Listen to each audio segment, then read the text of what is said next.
টং দোকানদারের মতো যদি এইভাবে দল এতগুলো হইতে থাকে তাহলে কোন দল কিভাবে ক্রাইটেরিয়া করবে? বিএনপি কিংবা কোনো দলের সাথে জোট করলে ঢাকায় আমি নির্বাচন করব না। এলাকার মানুষ দল মত নির্বিশেষে আপনার কমেন্টে জানান দিয়ে দেবে। আমি নির্বাচন কমিশনে আমাদের দলের পক্ষ থেকে আমরা কিছুদিন আগে গিয়েছিলাম, সেখানে আমরা এটা খুব পজিটিভলি বলেছি যে ধরেন বিভিন্ন দল তার মার্কায় নির্বাচন করবে, এটা আমি খুব পজিটিভভাবে দেখি।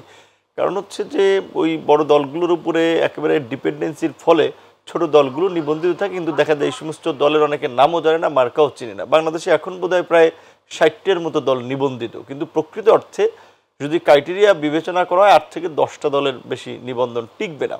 তা আমরা যেটা বলছিলাম যে রিপন ভাই আরেকটা সুন্দর ব্যবস্থার কথা বললো, আমি আস্তে আস্তে তার কথা শুনছিলাম।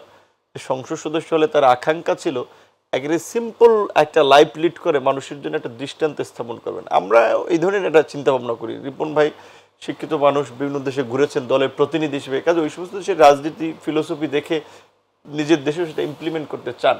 দেখেন এইখানে আমরা যেটা বলছি যে আমরা বাংলাদেশের মতো একটা থার্ড ওয়ার্ল্ড কান্ট্রি, এইটাকে এগিয়ে নিতে হলে সবচেয়ে প্রথম রাজনৈতিক নেতৃবৃন্দের একটা কমিটমেন্ট প্রয়োজন, যে আমরা দেশে সুশাসন দিতে চাই, আমরা গণতান্ত্রিক প্রক্রিয়াকে অব্যাহত রাখতে চাই।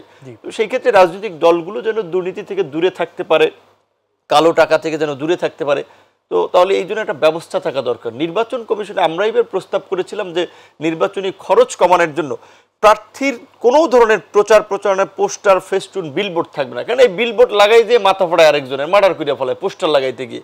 তারপরে ওই রিটার্নিং কর্মকর্তার কাছে অভিযোগ, সমস্ত প্রার্থীর ওই আসনের ডিজিটাল কিংবা ফিজিক্যাল প্রেজেন্সে ইলেকশন কমিশন প্রচারণা করে দেবে, যেভাবে বিভিন্ন ধরনের প্যানেল পরিচিত হয়। আমরা এটা ধরেন কোনো দেশে নাই, আমরা বাংলাদেশে তো ইন্ট্রোডিউস করতে পারি, কেয়ারটেকার যেমনিভাবে আমরা ইন্ট্রোডিউস করেছিলাম। একই সাথে রাজনৈতিক দলগুলোকে বাৎসরিক একটা বাজেট দেওয়া তার কর্মকাণ্ড পরিচালনায়, প্রার্থী যারা হবে প্রয়োজনে তাদের বিষয়ে একটা বাজেট দেওয়া। সেই ক্ষেত্রে এখন এই যে টং দোকানদারের মতো যদি এইভাবে দল এতগুলো হইতে থাকে তাহলে কোন দল কিভাবে ক্রাইটেরিয়া করবে? তো এই জন্য আমরা বলেছিলাম যে নির্বাচন কমিশনের যে ক্রাইটেরিয়া আছে যে 100 উপজেলায় সক্রিয় কার্যক্রম অফিস সহ 22 জেলায়, এইটা বিবেচনা করে এই নির্বাচনের পলিসিটা বা দলগুলোর কর্মকাণ্ডকে রিভাইভ করলে 8 থেকে 10টা দলের বেশি টিকতো না, এটা নিবন্ধনের। তো এখন নিবন্ধন পাওয়ার পরে যদি কোনো দল তার নিজের মার্কায় নির্বাচন করতে না পারে, সে যদি মনে করে যে জেতার জন্য আমার কোনো পপুলার মার্কার প্রয়োজন, তাহলে ভাই তার তো আর একটা দল করার দরকার ছিল না, পপুলার দলে যোগদান করাই ভালো, পপুলার মার্কায় আগে থেকেই কাজ করবেন। তো সেই জায়গা থেকে আমরা এটাকে খুব অ্যাপ্রিসিয়েট করেছিলাম,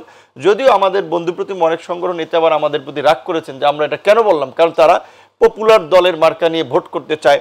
তো নির্বাচন কমিশন আরপি ইতিমধ্যে পাশ হয়ে গেছে, কাজে এখন আগামীতে নির্বাচন এই দলের মার্কাই করতে হবে, এটাকে আমরা অ্যাপ্রিসিয়েট করি।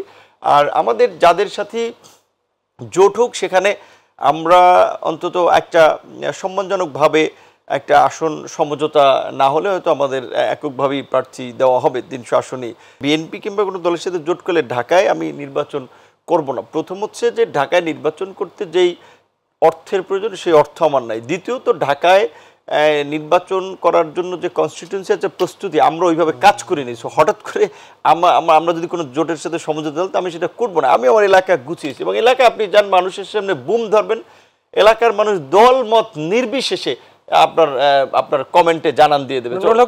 নির্বাচনের টাকা নাকি ভূতে যোগায়, এরকম একটা প্রবাদ রয়েছে।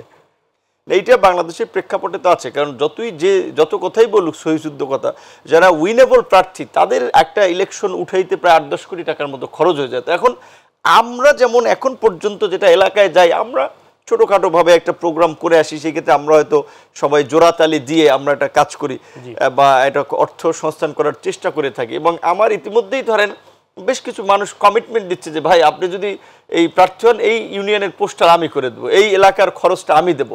এটা বলতে পারেন যে তরুণ হিসেবে ছাত্র নেতা থেকে আজকে এই পর্যন্ত আসায় মানুষের একটা ভালোবাসা আছে, এবং মানুষ মনে করে এটা যে আচ্ছা নূর ভাই বা তরুণরা টাকা পাইবে কোথায়, কাজেই তাদের নির্বাচন করতে যে টাকার প্রয়োজন সেটা আমরা দেব।